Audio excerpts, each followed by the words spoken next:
Mohon maaf mengganggu waktunya Ibu. Tujuan saya datang ke sini ingin mewawancara Ibu mengenai mata pelajaran matematika. Sebelum memulai wawancaranya Ibu, izinkan saya memperkenalkan diri saya terlebih dahulu. Perkenalkan Ibu, nama saya Maria Fibula Santaleho.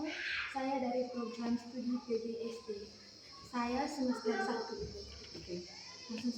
Langsung saja Ibu, pertanyaannya. Bagaimana cara Ibu dalam menjelaskan konsep matematika agar mudah dipahami oleh siswa SD?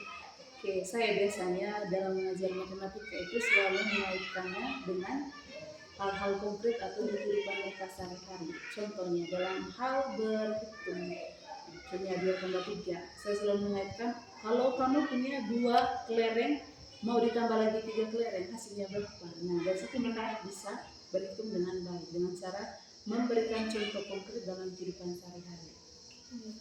Pertanyaan yang kedua Ibu, metode apa yang paling sering digunakan untuk mengajarkan operasi hitung dasar?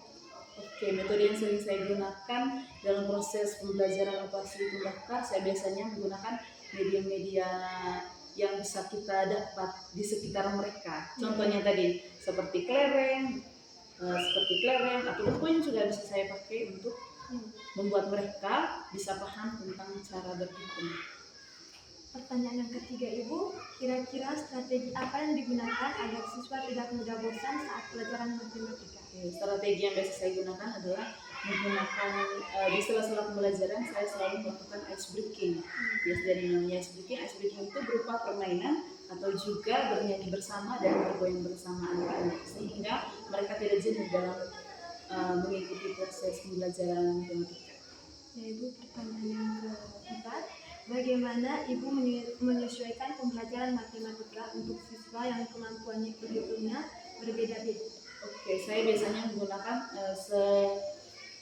sebelum memulai pembelajaran saya membuat RPP dulu. Dalam RPP itu saya selalu membuat pemetaan gaya belajar siswa. Bagaimana cara siswa belajar. Untuk siswa yang misalnya belajar dengan cara audio atau lebih mendengarkan, saya menggunakan metode ceramah. Dan untuk siswa yang dia menerima mata pelajaran matematika dengan cara visual, yaitu dengan melihat, saya selalu menggunakan video pembelajaran. Nah, untuk siswa yang memiliki atau mempunyai gaya belajarnya itu audio visual, yaitu dengan melihat dan mendengar, saya juga menggunakan video. Di situ ada video tentang pembelajarannya dan juga dengan audio. Jadi mereka Ibu, pertanyaan yang terakhir, kira-kira dalam hal apa siswa SD paling sering mengalami kesulitan saat belajar matematika?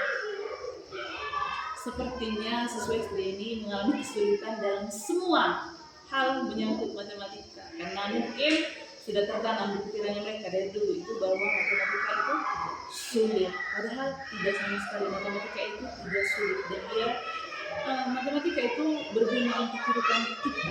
Di semua kehidupan kita selalu ada matematika. Cara buat baju, cara buat kue, cara masak, pasti ada matematikanya. Jadi saya selalu mengingatkan mereka, matematika itu bukan suatu hal yang sangat sulit. Malahan di kehidupan sehari-hari kita itu selalu ada matematika. Saya selalu memberikan contoh seperti itu. Contohnya buat meja ini, dia punya tinggi kakinya itu harus sama. Kalau tidak kan dia jadinya miring kan? Jadi tidak bisa dijadikan meja untuk tempat kamu belajar seperti itu. Dan ketika makan juga kamu harus punya porsi makan. Tidak boleh makan lebih dari porsi yang biasanya kamu makan. Nanti kamu kan sakit perut. Jadi saya selalu mengaitkan hal-hal di dunia atau hal-hal di kehidupan sehari-hari itu dengan matematika sehingga mereka merasa senang dan sedikit-sedikit perlahan-lahan mengerti. Itu tadi hal dalam matematika mereka rasa susah. Tapi setelah saya selalu mengaitkannya dengan hal-hal konkret atau hal-hal kehidupan sehari-hari, jadinya bersyukur mereka suka.